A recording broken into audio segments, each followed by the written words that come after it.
रंग ओहे जाय में जाले रंग डलवई बुना होली है देवरा से रंग जे लगई बुना तो होलिया में माजा भौजी कोई बुना ई होलिया में माजा भौजी कोई बुना रिकॉर्डिंग बाय बिहारी म्यूजिक चकिया होलिया में माजा भौजी कोई बुना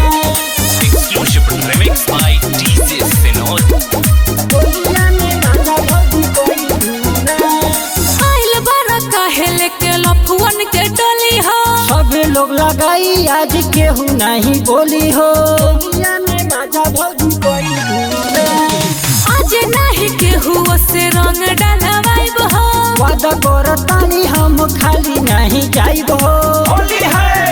जिद करो जानी रंग डाले पई बहना होली है ई देवरा से रंग जे लगई बुना तो होलिया में माजा भौजी कोई बुना ई होलिया में माजा भौजी कोई बुना होलिया में माजा भौजी कोई बुना Exclusive remix by DJ Sinod. होलिया में माजा भौजी कोई बुना मजा लूटो तार काहे होली के लहर में भैया यहाँ नहीं खन भौजी बारे उ शहर में होलिया में माजा भौजी कोई बुना अमीर परवाना रउआ लागल भी नसबा देवर के ए भौजी आधा के हिसाबा होली है हैप्पी मुन्ना याद कुछ कर पई बहना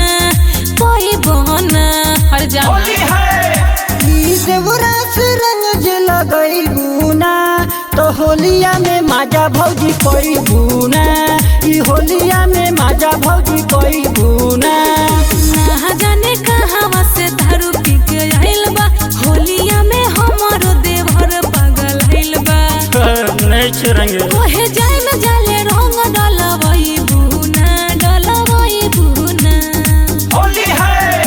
ई देवरा से रंग जे लगई बुना तो होलिया में माजा भौजी कोई बुना ई होलिया में माजा भौजी कोई बुना Mixed by Bihari Music Chakia.